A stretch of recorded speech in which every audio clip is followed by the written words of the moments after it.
Good morning, my dear students of Degree 1 English Honours. Once again, I am before you to discuss a very important metaphysical poet, Marvell.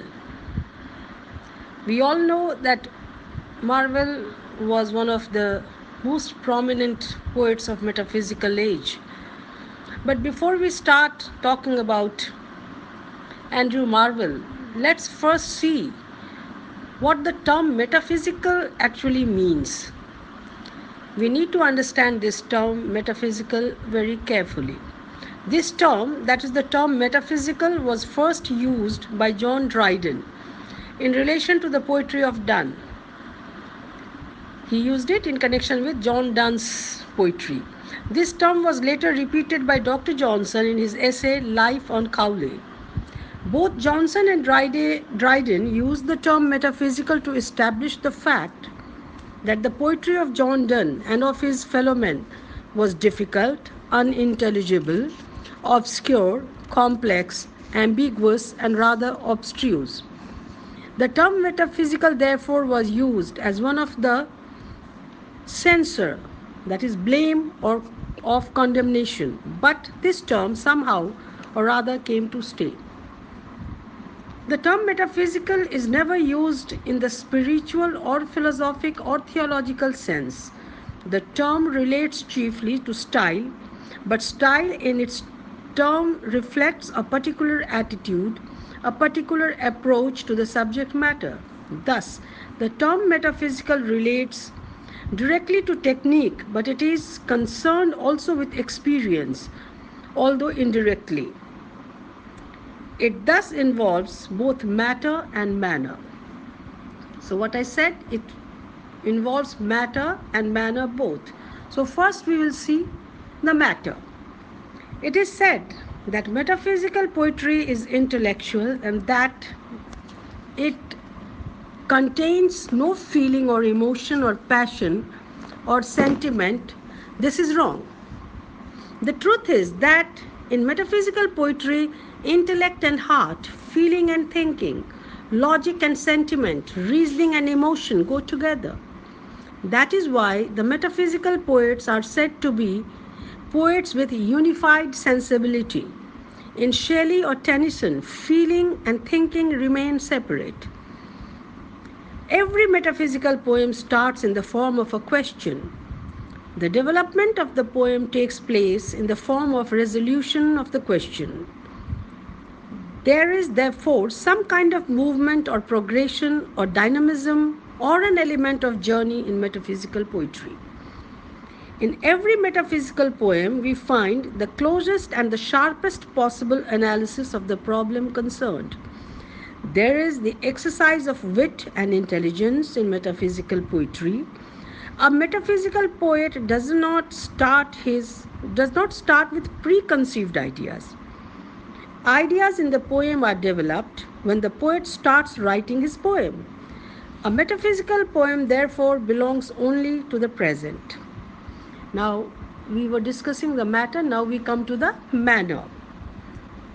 Every metaphysical poem is dramatic. It is dramatic for its sudden and abrupt opening with the presence of 2 or 3 characters in the poem and for the presentation of some kind of situation. A metaphysical poem is at times a monologue, at times a dialogue, but every time it has psychological intensity. Therefore, it is dramatic. Every metaphysical poem abounds in imagery. An image is not a means of decoration or ornamentation, but with a sound purpose. So, what did we see? That images used are not just for mere decoration or for ornamentation.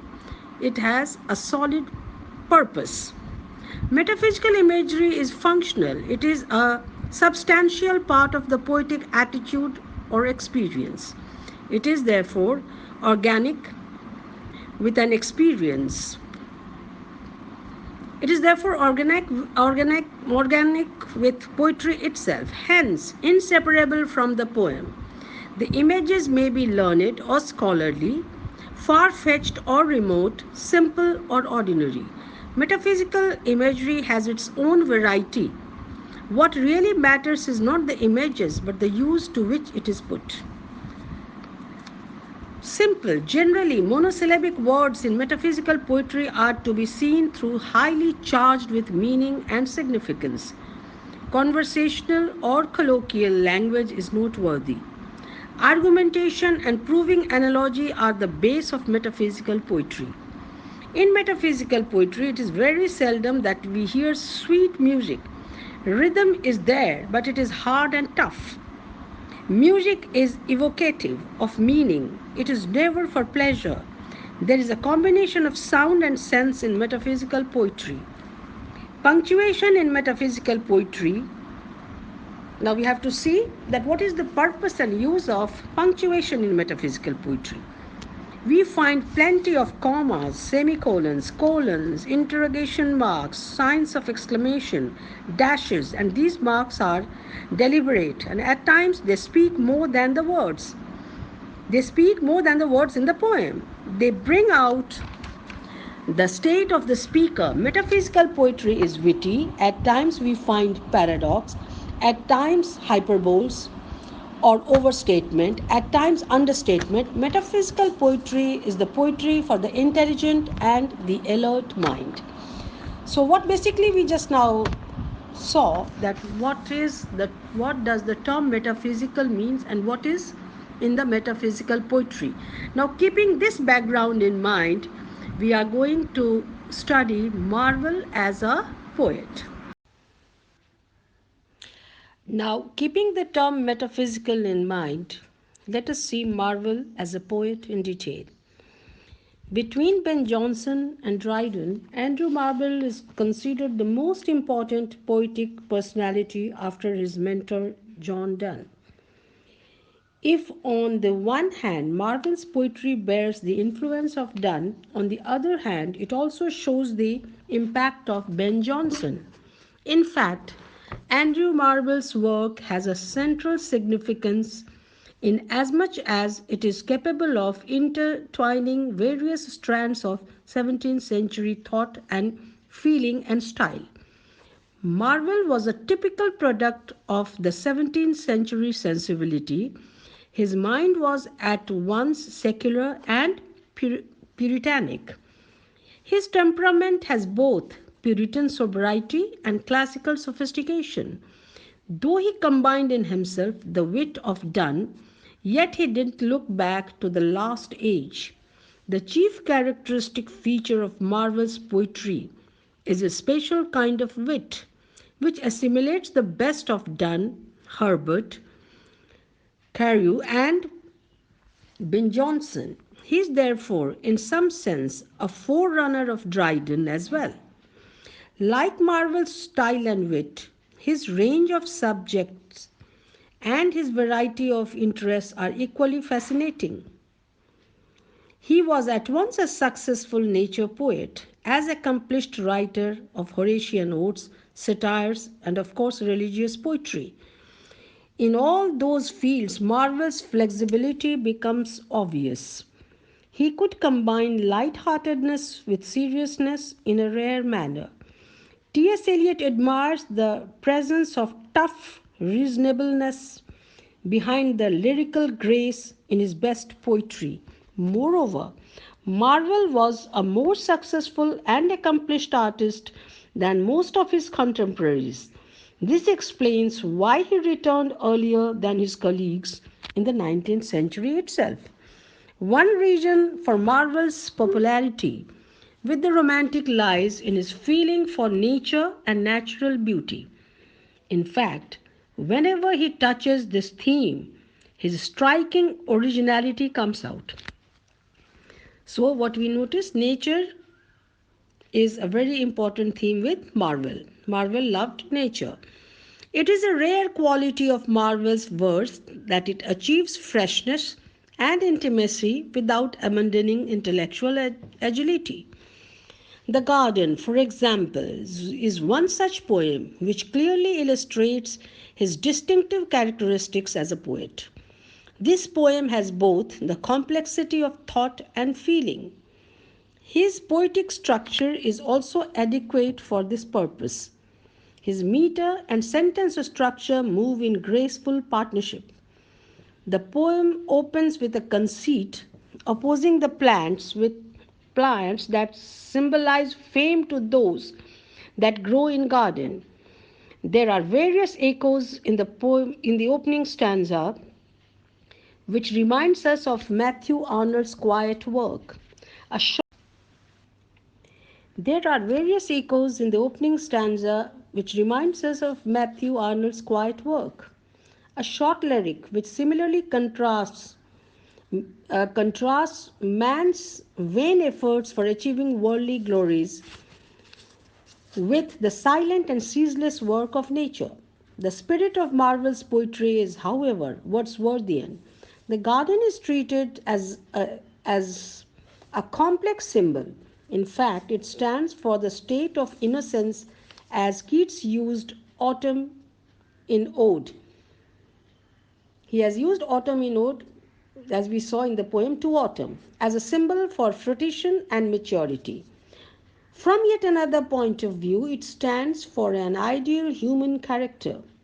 Yet, when these allegorical interpretations are allowed, it shouldn't be forgotten that Marvell also has a real garden in mind, the garden of Lord Fairfax at Nun Appleton House.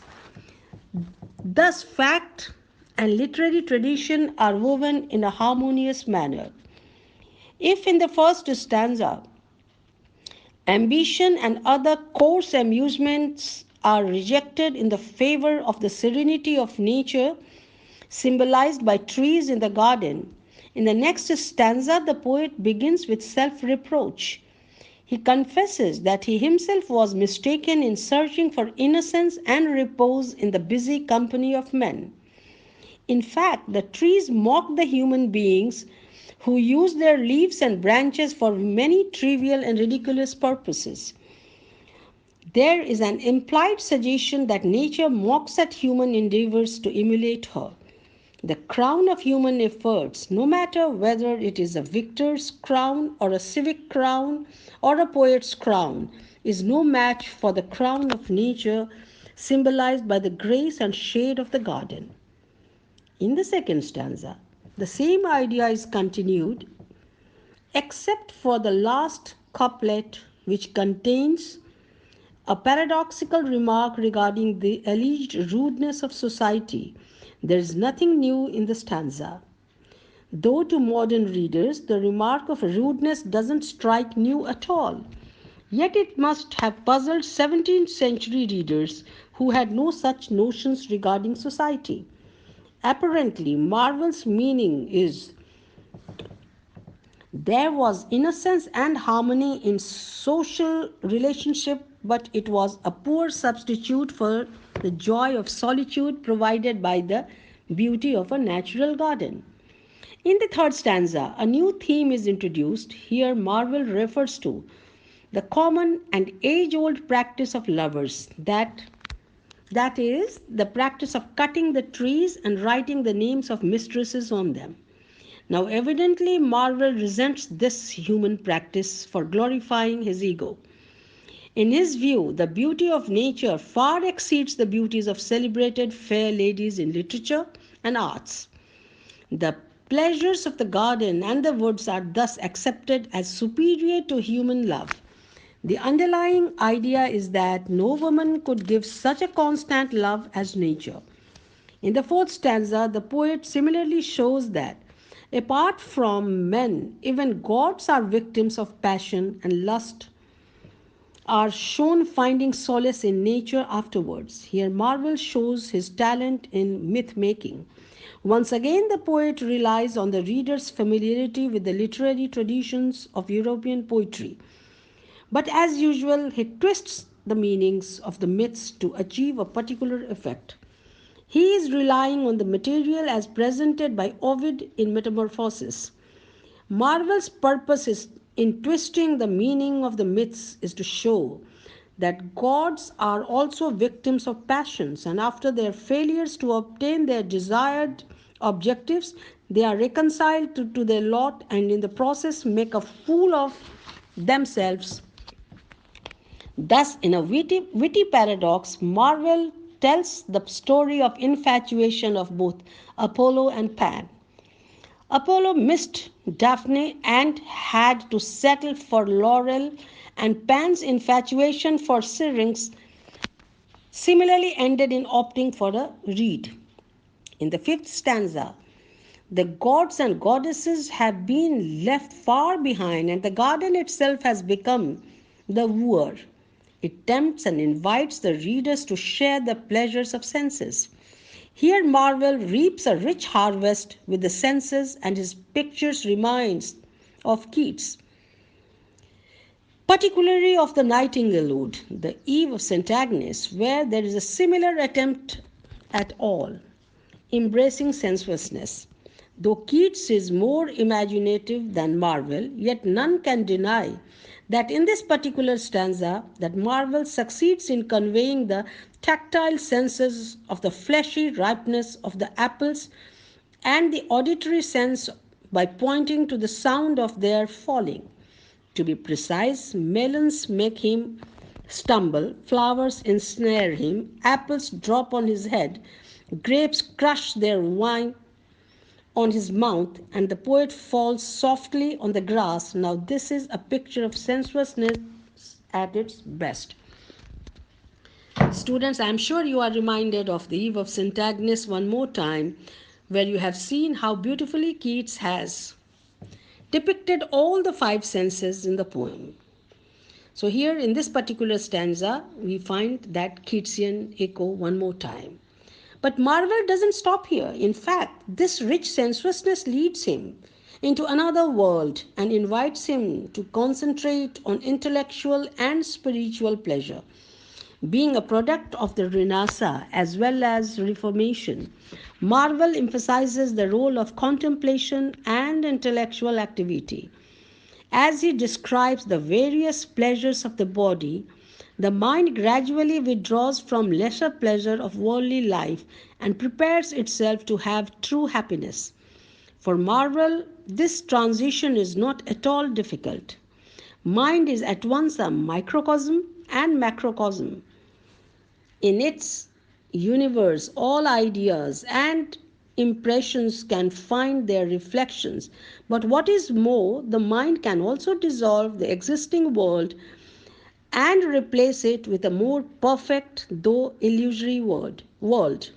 In fact, here Marvell is merely saying that Coleridge later on echoed while defining the role of secondary imagination. If dissolves, diffuses, dissipates in order to recreate. Thus, when Marvell uses a metaphysical conceit, annihilating all that is made to a green thought in a green shade, his main purpose is to suggest that possibility of going back to the Garden of Eden and man's pristine glory. In the seventh stanza, the poet creates a graphic picture of the soul's actual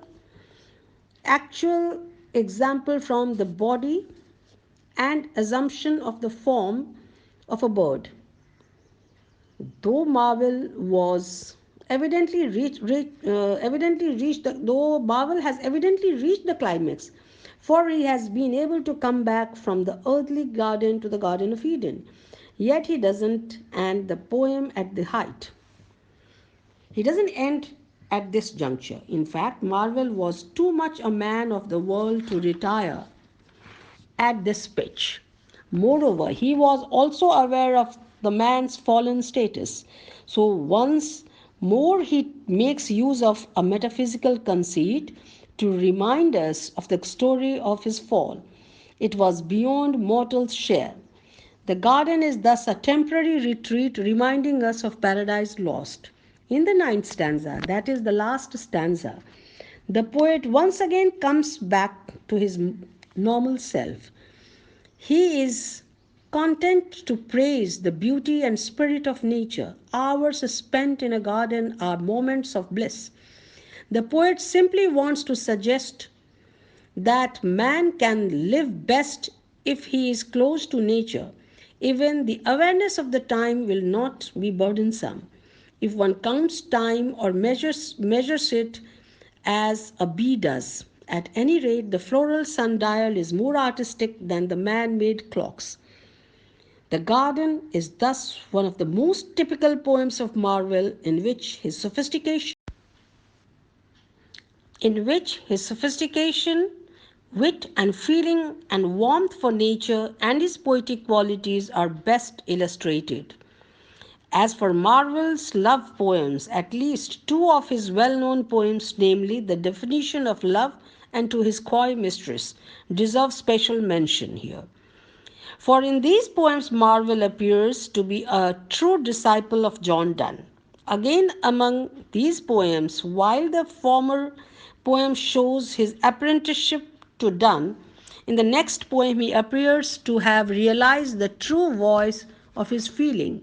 In other words, while in the first named poem, daring geometrical images of triangle and parallel lines appear to be little more ingenious, in the next poem, we have an example of a truly dramatic poem.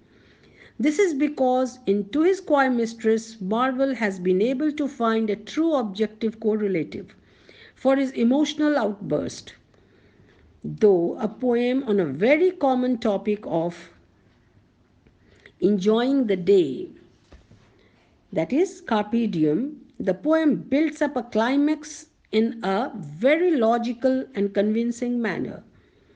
As John Bennett puts it, he builds this poem in three phases, each representing a step in the argument. First, the supposition, then the necessity to reject it, and lastly, the consequence of rejecting it. The poem opens with a slow movement, and gradually a series of hyperboles are piled up in praise of the lady, describing a hypothetical condition. The poet's meaning is simple. Had the poet enough time, the shyness of the lady would have been no crime. In the next section, the poem speeds up because now, if is qualified with a but. The poet realizes that very little time is at his disposal, and hence he advises his mistress to hurry up. The result of delay would be the death and destruction of the body in the grave. He suggests this idea in a very witty manner. The grave is a fine and private place, but none, I think, do there embrace. These are the lines from the poem. Hence, in the last section, the reality is accepted and corresponding action is suggested. Thus, in the last section, one is aware of the completion and consummation. This kind of logical conclusion is not possible in the poem first mentioned because their Marvell is simply trying to define the situation and not to present a concrete case. Before concluding, a word or two must be told about Marvell's religious poetry as well. In this field again, Marvell holds out of a place of pride. He appears to be a follower of Donne. Even a cursory analysis of poems like a dialogue between the soul and body will show that Marvell could express religious emotions through concrete images and in a witty and paradoxical style. In this poem, there are questions and answers and witty retorts suggesting alternative conceptions. In short, Marvell is one of the greatest of the 17th century poets. He is both a poet of the school of Donne and a truly individual poet. He assimilates all that was best in the poetry, in the European poetry and contemporary English poetry. In a word, his is a case of creative writer whose individual talent works well within the framework of a rich literary tradition. So, my dear students, we saw Marvell and at length we discussed the poem The Garden. Now, just now a reflection came to my mind that see how well these poets could foresee the future of the world. Now, presently, what is happening in the world? Because we people have really destroyed the natural beauty. We have really taken liberty with nature. So, what has happened? Nature has started taking revenge. The kind of revenge we have seen the poet Marvell has hinted at in the poem The Garden. What is this corona disease, my dear students? This is again, we taking the liberty with nature. We have polluted water, we have polluted air, we have polluted the forest, we have polluted everything. So, what happens? The nature is angry, so it is taking revenge in its own way. So these poets not only had beautiful theme to discuss, they had wonderful messages also to impart. So I would request you all to go through this lecture very patiently and try to understand what metaphysical term means.